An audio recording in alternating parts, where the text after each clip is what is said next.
Radhe Devi Satya Vachai Namaho Namaha.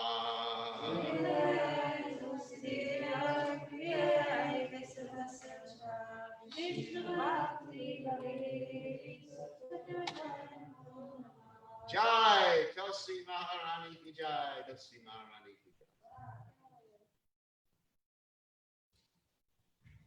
We offer our most respectful obeisances unto all the Vaishnava devotees of the Lord, just like the deities, the elders of the and their full compassion with all people.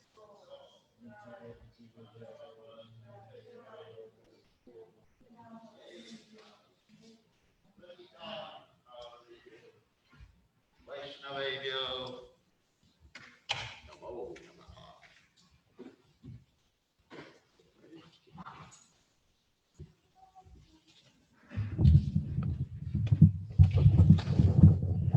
So, no bugs? No marigolds? Those marigolds.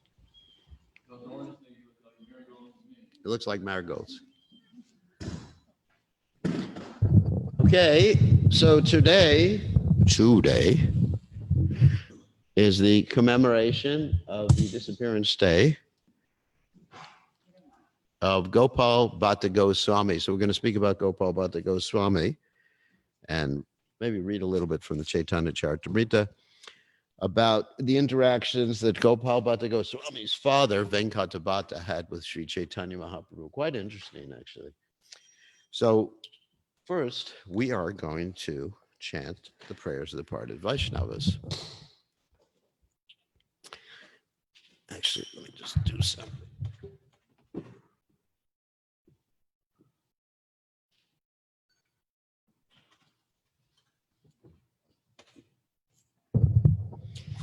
Alrighty. Jai Hanilo Premadana Koruna Prachu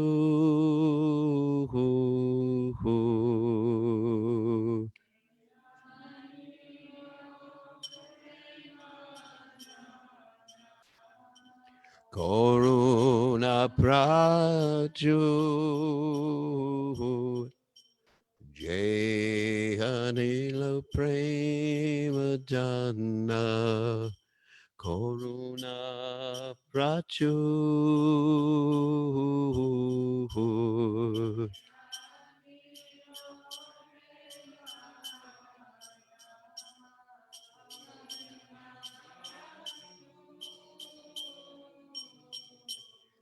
Henu Prabhu Kotagela Acharya Thakur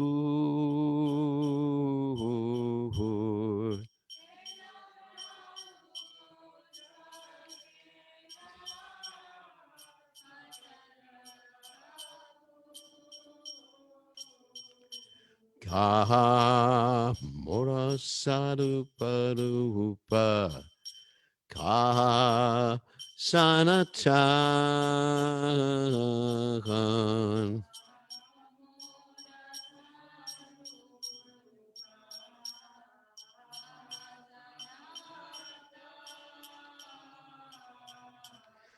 Kagadasur Raghunatha Patita Pavan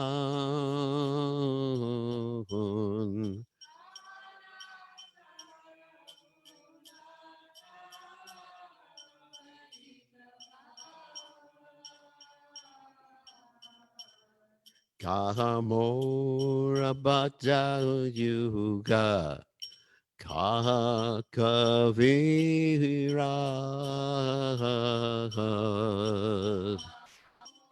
Bhatta Yuga Kavira Eka Kalekota Gila Koranatara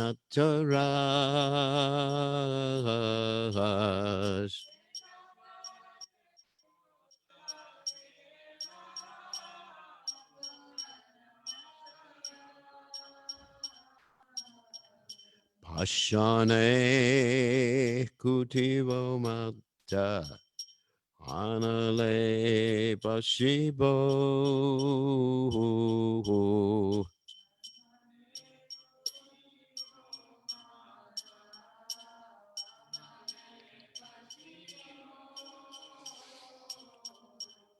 Goranga go neranede kota gele pabo.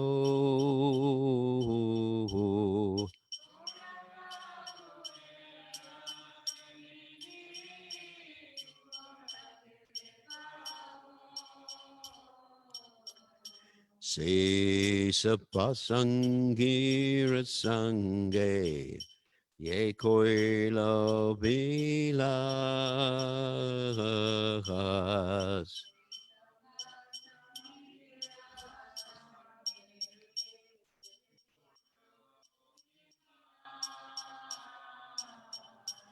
Se sangana payakande narotamodas.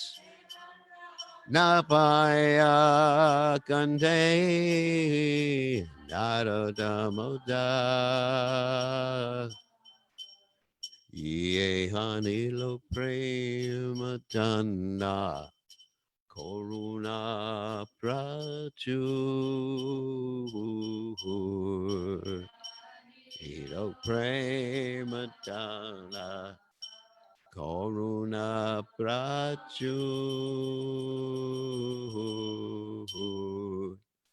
Jayam Vishnupad Paramahansa Paravidikacharya all Stuteta Satashi Shimad His Divine Grace Samaya Jananana Bhaktivedanta Goswami Srila Prabhupada Ki Jai ISKCON Founder Acharya Srila Prabhupada Ki Jai Anantakoti Vaishnava Vrinda Ki Jai Namacharya Srila Hridas Thakur Ki Jai Param Se Kaho Shri Krishna Chaitanya Prabhu Nityananda Shidway Gadadha Shivasadi Gaur Bhakta Brindikajai Shishi Radha Krishna Go Bhagavata Sayam Kunda Radhakunda Giri Govardhan Kijai Vrindavanam Kijai Maturadam Kijai Jagadada Sami Kijai Yamunamai Kijai Shimadi Lasi Devi Kijai Samaveda Bhakta Vrindikajai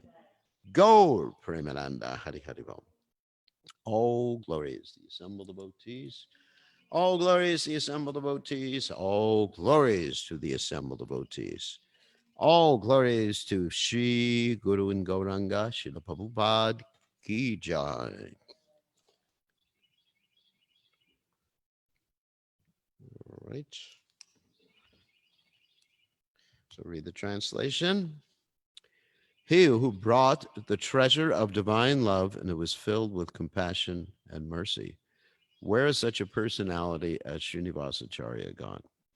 Where am I, Swarup Damodar and Rupa Goswami? Where is Sanatan? Where is Raghunath Das, the savior of the fallen? Where am I, Raghunath Bhatta and Gopal Bhatta? And where is Krishna Das Kaviraj? Where did Lord Gauranga, the great dancer, suddenly go? I will smash my head against the rock and enter into the fire. Where will I find Lord Gauranga, the reservoir of all wonderful qualities? Being unable to obtain the association of Lord Gauranga, accompanied by all of these devotees in whose association he performed his pastimes, Narottama Das simply weeps.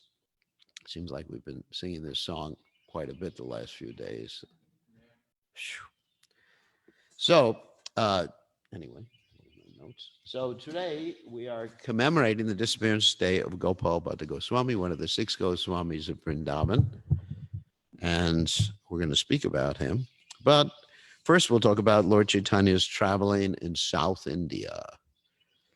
So, Om Gana Timiranda Shah Garanjana Shlakaya Chakshur Unmeditam Yena Tasmai Shri Gurave Namaha.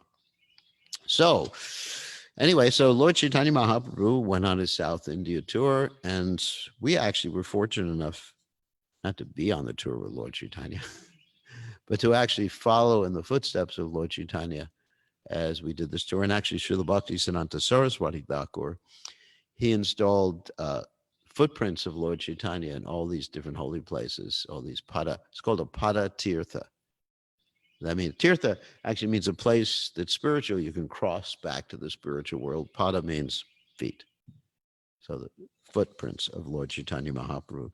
So when we went, of course, we visited Shirachora Gopinath and Ramuna, and Jagannath Puri, Mangalgiri, Singhachalam on the way down, and Tirupati, Tirumala, Ahobalam, all these amazing places that Lord Chaitanya visited.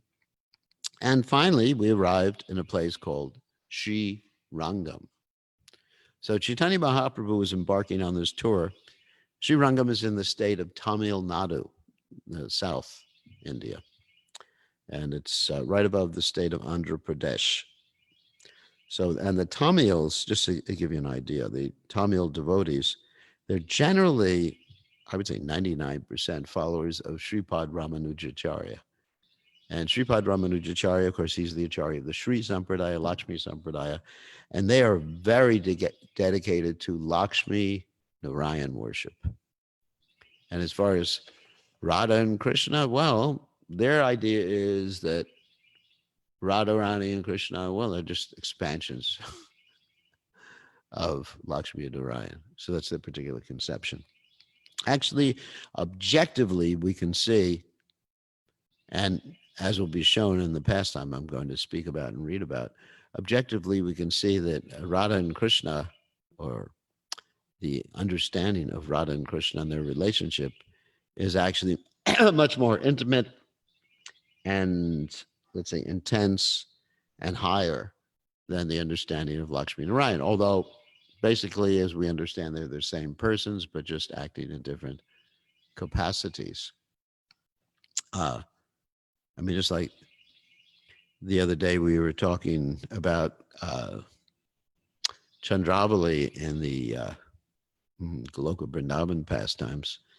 And sometimes people think that Chandravali, in essence, is the opposition party to Srimati Radharani. But that's only her play or pastime to evoke different emotions. She's actually a servant of Srimati Radharani. Anyway, so, and she's Shakti Tattva. She's not Vishnu Tattva like the rest of us. So Lord Chaitanya was visiting Sri Rangam, and Sri Rangam is actually quite an interesting place. It's situated on an island. Actually, it's not quite an island. It's what's called, we call an isthmus. Does anyone know what an isthmus is? That means it's surrounded on three sides by water. That's what, so it's like, and there's like a land bridge going to it. But so it's not precisely an island, but it is anyway. And in Sri Rangam, the Varnashram system, at least when I visited, was followed quite strictly. You know, people who had different propensities according to their guna and karma, or different varnas according to their guna and karma, they lived in different locations. And that's actually good. I mean, like if you're an artist, it's good to live around artists, isn't it? You know, it's inspiring. And if you're a scientist, it's good to live around scientists. So that's exactly what Varnashram is. So that in the central portion, right next to the temple, there's actually concentric like squares around the temple. Temple, of course, is Lakshmi Narayan Temple, Ranganath. A beautiful deity. I mean, the deity is actually from, I guess, from here, basically to the Vyasasan. That's how big the deity is, maybe a little smaller than that. And he's lying down. Has anyone been there besides me? No. Anyway, and also in Sri Rangam, you have the samadhi of Sripad Ramanujacharya. What I mean by samadhi, it's not an ordinary samadhi, that you have Sripad Ramanujacharya's body is preserved. It's wrapped like in a mummy fashion, and you can actually still see the hair and the nails grow. It's easy, it's amazing. There's a deity of Sripad Ramanujacharya right in front of his body. His body is sitting up, like in a meditational yoga position. And there's a deity, and that's the deity that Ramanujacharya, before he left this world, he actually breathed on the deity. You understand? And this is the deity installation, and that's right there in Srirangam, as well as many other wonderful things. There's the temple that the Alvars would worship in. Alvars are the ancient South Indian saints. And actually, some of them were ladies and some of them were men, and they wrote poetry about the Supreme Personality of Godhead. And it's also Yamudacharya was there, because that's before Ramanujacharya. And there's some indication, if you go by the stories, that the temple was paid for by dacoits. In other words, the Sankirtan party was a bunch of dacoits. Anyway, there's a whole story there. They enlisted the dacoits. I'm not going to tell you what dacoits means, criminals. I will tell you. And that's how they built the temple, because at that time, nobody wanted to build the temple. So they thought, let's get everybody to give involuntary donations.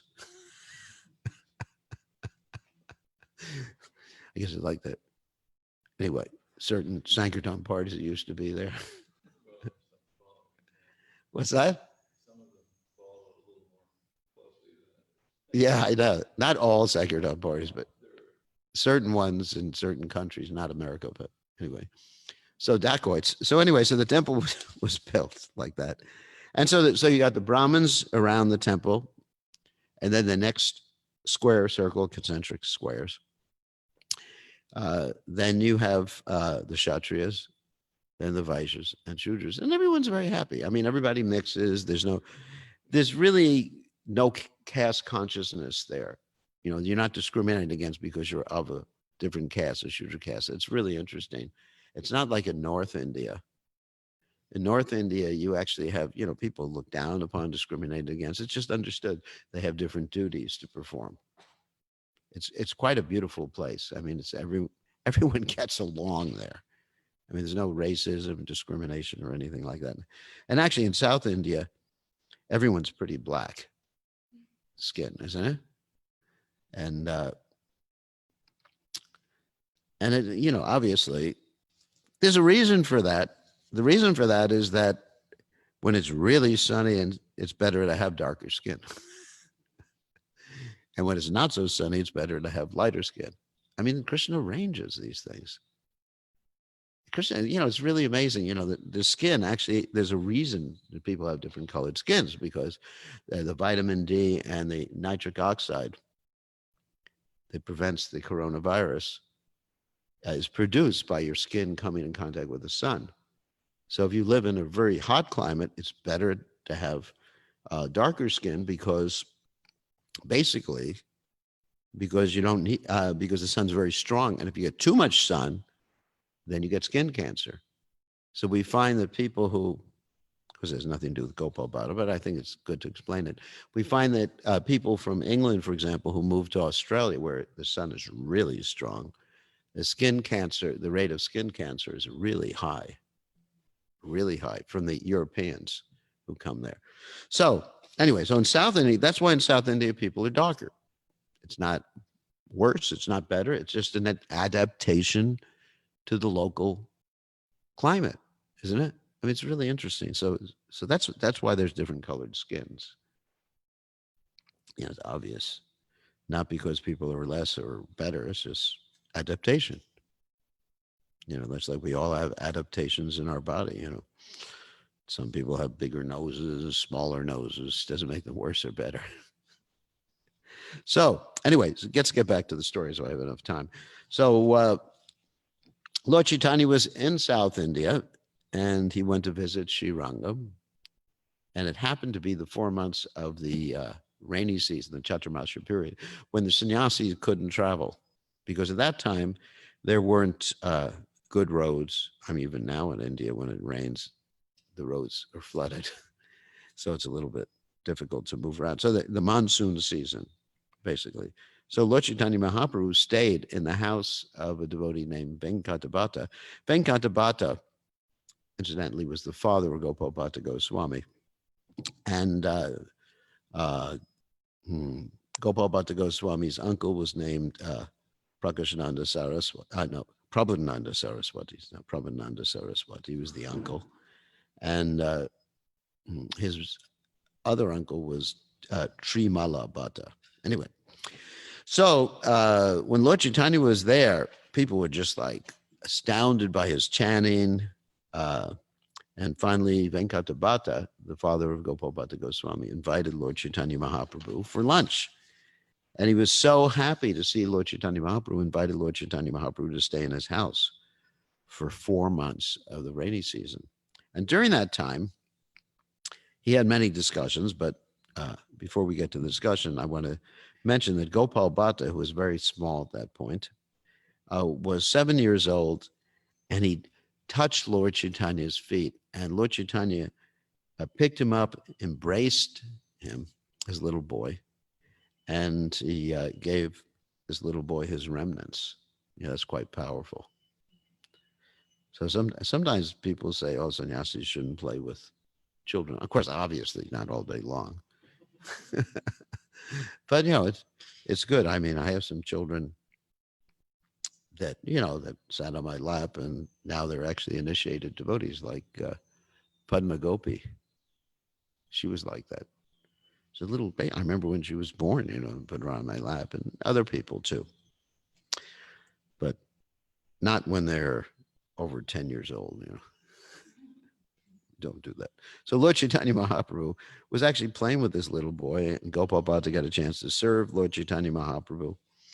So then Lord Chaitanya had this very interesting discussion with Gopal Bhatta Goswami's, or Gopal Bhatta at that time, his father, Venkata Bhatta, because Venkata Bhatta was convinced that Lakshmi and Narayan were the superior aspects of the Supreme Personality of Godhead.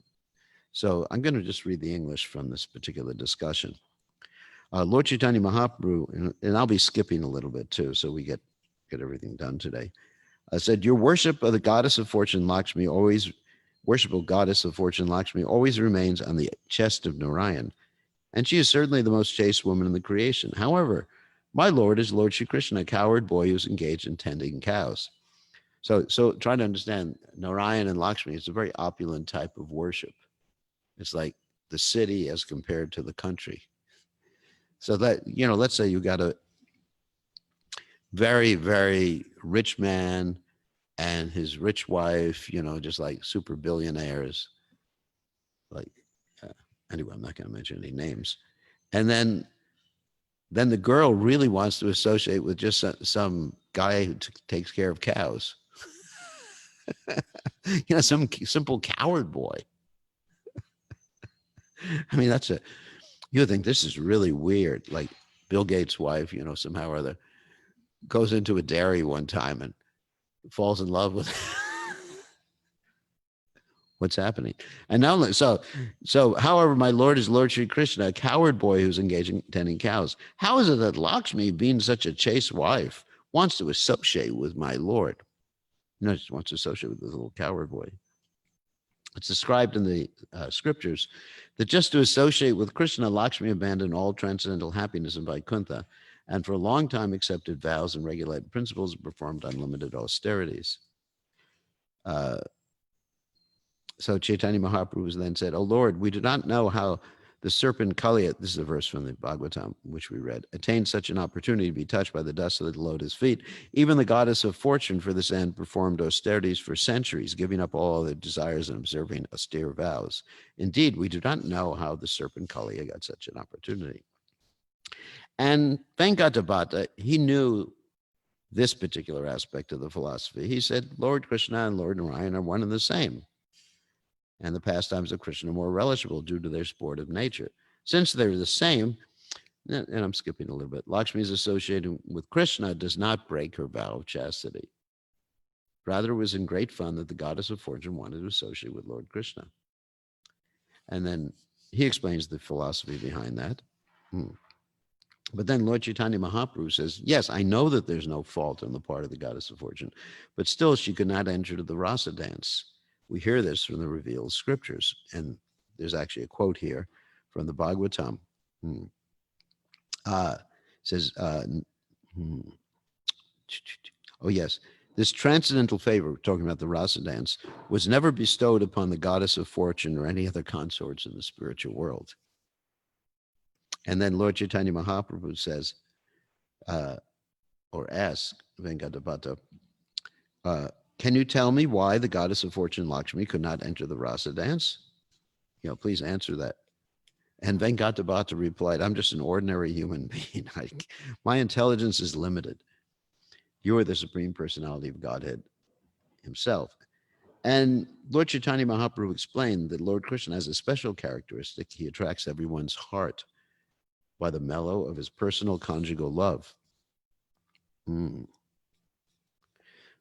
says, by following the footsteps of the inhabitants of the planet known as Brajaloka, Goloka, Vrindavan, one can attain the shelter of the lotus feet of Sri Krishna. However, in that planet, the inhabitants, this is the key, do not know that Lord Krishna is the Supreme Personality of Godhead. So I'll skip a little bit. One who worships the Lord by following in the footsteps of the inhabitants of Brajabhumi attains him in the transcendental planet of Braj, where he is known as the son of Nanda Maharaj. So in other words, you have to follow in the same mood as the inhabitants of Braj, not in the awe and reverent mood. Of course, right now, we better figure out we're not the body. Let's skip ahead a little here.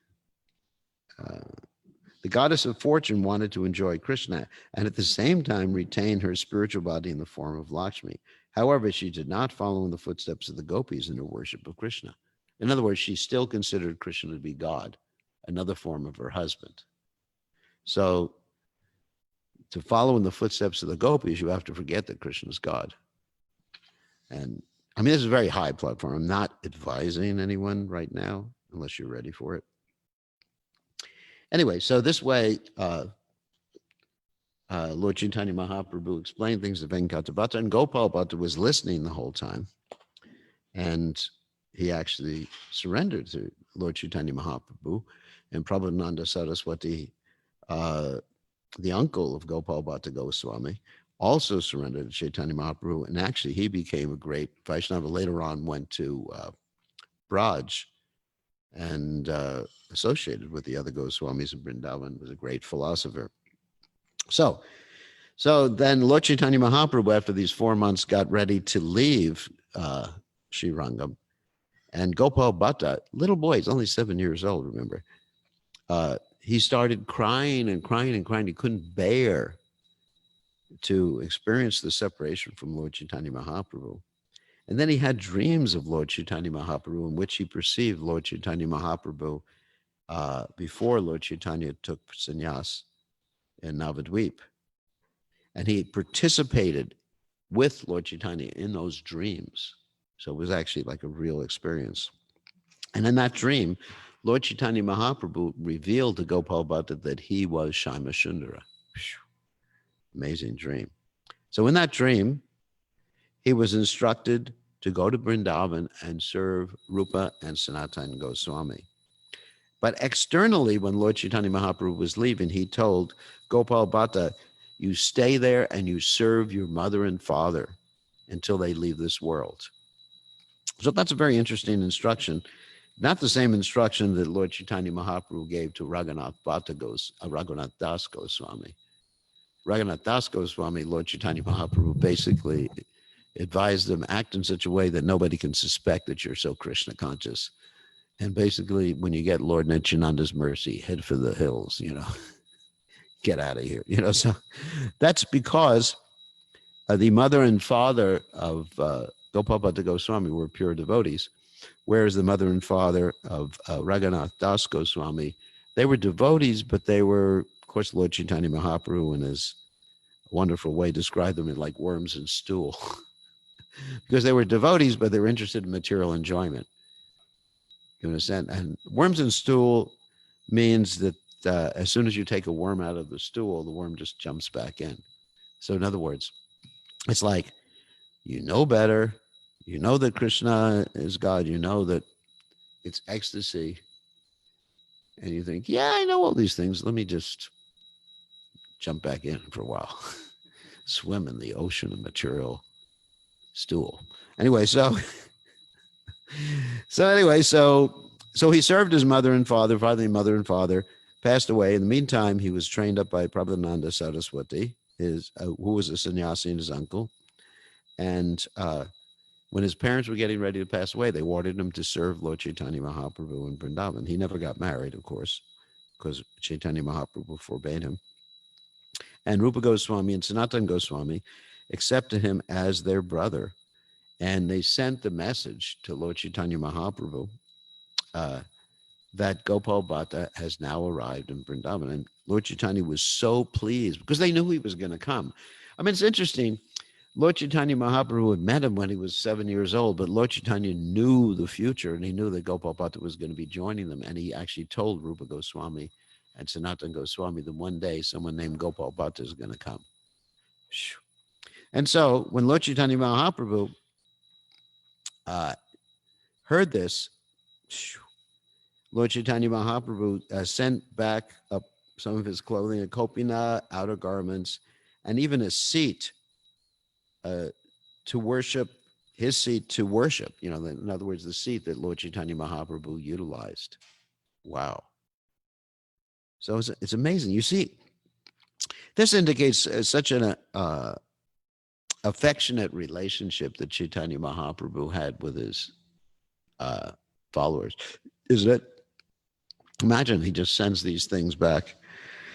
And in those days, of course, they didn't have quick delivery service, Amazon. Sent it back by, however, with the devotees. So also Gopal Bhatta, Rupa Goswami, had a dream, and Govindaji, his deity, appeared to him in the dream, and he told Rupa Goswami that he wanted Gopal Bhatta Goswami to serve Radha Govinda. So it's amazing. The devotees were having all these dreams and realizations. And so then Gopal Bhatta Goswami, he wanted to have his own worship too. So he wanted to worship Shalagram Shilas. So he went to Nepal, to this place called the Gandaki River, where all these Shalagram Shila stones come from. And he got 12 of these stones that are manifestations of Krishna in different moods. And he came back to Vrindavan. But when he arrived in Vrindavan, he was thinking, I'm not really qualified to worship Shalagram Shilas. And this is Gopal Bhatta Goswami. And so many of us, we think we're qualified in different ways. But Gopal Bhatta Goswami, who was a pure, we're talking about people like Gopal Bhatta Goswami, who was obviously a pure Brahmin his whole life. That means, never even came in contact with meat or any sort of, let's say, vikarmic sinful activity, always absorbed in, chanting mantras. This is a different status than we can imagine. Just imagine. So anyway, so he was humble.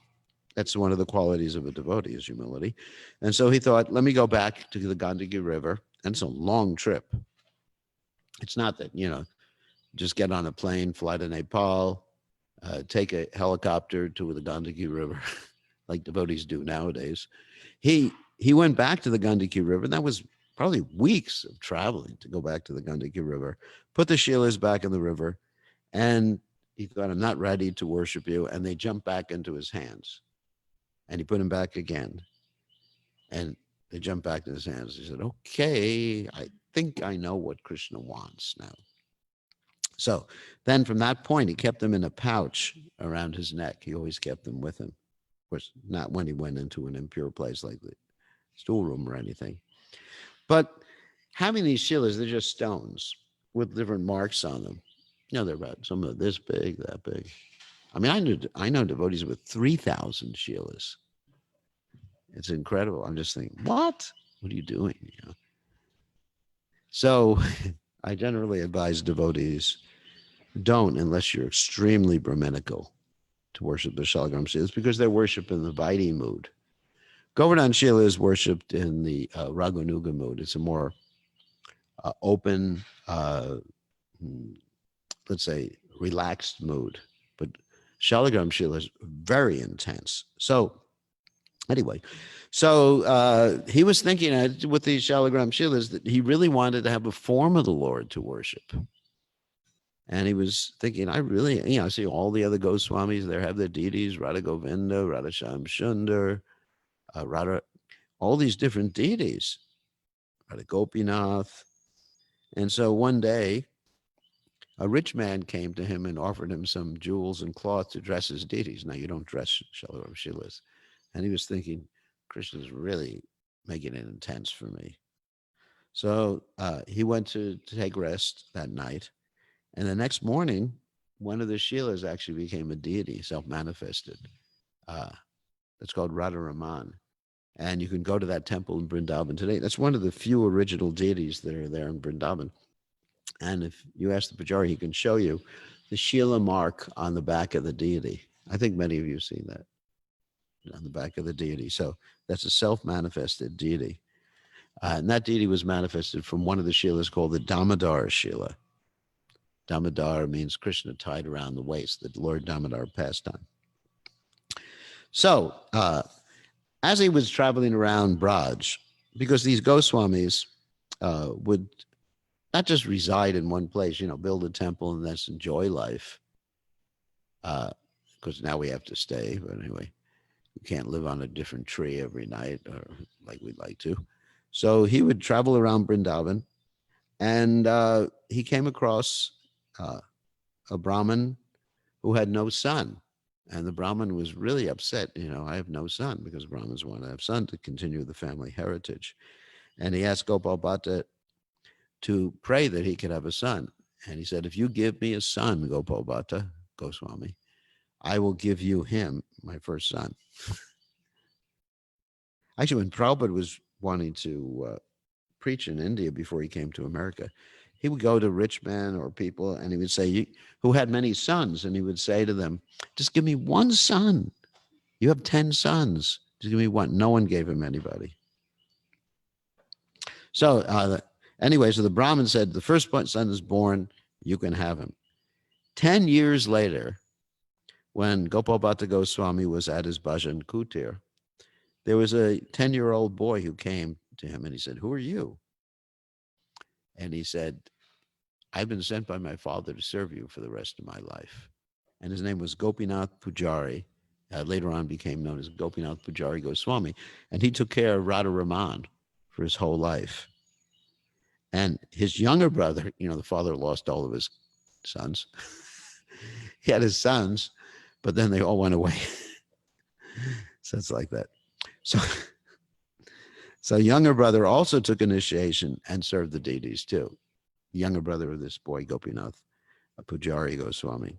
And his descendants continued to serve the deities, the Radha Raman temple. And Prabhupada said that if you really want to see like really paka, a really fine deity worship, you go to the Radha Raman temple. Of all the temples in Vrindavan, this is the temple that actually has the most refined, perfect deity worship. Prabhupada said we can learn from them. And they're very, very favorable. The Goswami family there is very favorable to the ISKCON devotees, and they don't do anything other, they don't perform any sinful activities. Even there's that whole story, the Goswami in the Radha Damodar temple, he would smoke bidis. Remember that story? Like Prabhupada was taking prasadam one time there, and this Goswami, he didn't want to, what was his name? I forget his name right now. Anyway, he didn't want to smoke in front of the devotees. So he went behind the door, and he wasn't hidden completely by the door. And one of the devotees started laughing. And Prabhupada looked at him, why are you laughing? He said, look. And he was smoking bidis. Anyway, so that happens sometimes. Of course, we don't want to criticize, but it's just not something we want to do. So, and many times Radha Raman revealed himself, the deity, revealed himself as Lord Chaitanya to Gopal Bhatta Goswami. Srinivasa Acharya, the great Acharya, second generation from Chaitanya Mahaprabhu, was initiated by Gopal Bhatta Goswami. Gopal Bhatta Goswami collaborated with Sanatan Goswami on the book known as the Hari Bhakti Vilas, which is a book on different regulations. Many of them are smarta regulations. Smarta means like for ritualistic Brahmins and don't really apply to us. I mean, things like don't eat carrots, things like that, because they're, according to the smartas, the really ritualistic people in India, at least the Brahminical ritualistic people, carrots are the bones and blood of sages. They're red. And actually, that means they're more nutritious. I love them. I'm sorry. Prabhupada had it. Prabhupada cooked carrot halwa. Prabhupada used carrots, tomatoes, so many things that Prabhupada did that really were not in accordance with the Hari Bhakti Vilas. So Prabhupada said the rules and regulations that are meant for India, for example, may not be applicable, at least all of them may not be applicable in the West. I mean, Prabhupada gave us 4 rules and regulations, Ekadasi, things that were practical for us. Prabhupada said, if you knew all the regulations, all these rules and regulations, you would simply faint and you get discouraged. So, and actually he originated the Shatshadarbas, which Jiva Goswami perfected and worked on later on. He wrote a commentary on Bilvamangal Thakur's work, the Krishna Karnamrita, and he wrote Satkriya Deepika, which is samskaras for grahastas, and also samskara Deepika, that's samskaras and names for sannyasis. And actually, Prabhupada didn't even follow that. So you see, like Prabhupada, like he generally gave in certain cases, he gave a bhakti name to the sannyasis, like Bhakti Chur Maharaj. But in most cases, he just took the brahmachari name and added a Goswami or a Swami to it, like you have Tamal Krishna Goswami or Hridayananda Goswami, or my name, Bir Krishna Goswami. So, of course, I didn't directly take sannyas from Prabhupada, but when I was taking sannyas from Hridayananda Maharaj, I told him, I said, don't change my name. My name was given by Prabhupada. And he said, you're not supposed to instruct the person who's giving you sannyas. I said, too bad. Don't change my name. And so GopalBhattaGoswami, of course, the years that he appeared was 1503, and he passed from this world in 1578. And in Krishna Lila, he was known as Anangamandri or Gunamandri. Anangamandri, of course, is Krishna's cousin. And Gunamandri, and the Mandri gopis are actually young girls, like about 11 years old. At least they appear like, because it's not old or young in the spiritual world, but they appear like that to serve Radha and Krishna in very intimate ways. And they actually serve in more intimate, in certain ways that even the Sakis don't serve, because they're young girls like that. So it's a very exalted position. And so you have Rupa Goswamis, Rupa Manjari, and generally the Goswamis of Vrindavan were Manjari gopis in their ontological positions. Okay? So on that happy note, Gopal Bhatta Goswami ki jai.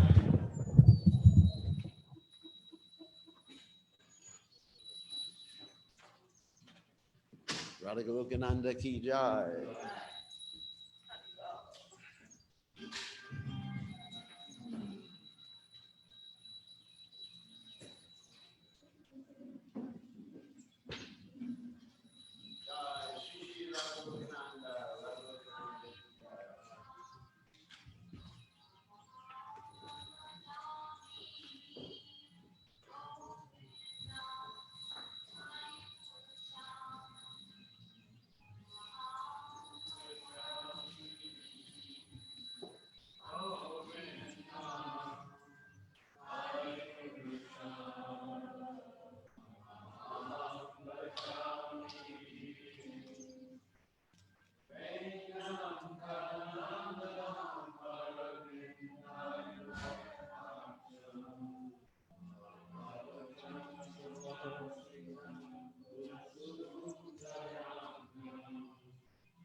certain moments come to me when I shiver while chanting the name of the Lord. When will I cry while chanting Hare Krishna? When will I receive the causeless mercy of Lord Krishna, mercy of my desires, material enjoyments, and insecurity? When will my mind be purified from material anxieties and desires and understand God? When shall I be very eager to study the books led by the six Goswamis, so that I can understand the comfortable love of God and Krishna? The lotus feet of the six Goswamis are my only shelter.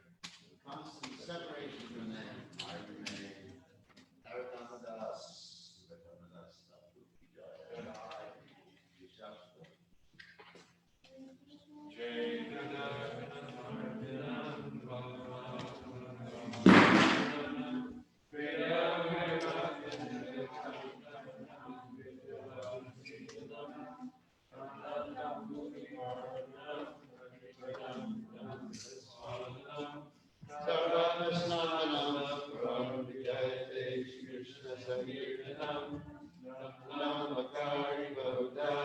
Sarva Shakti,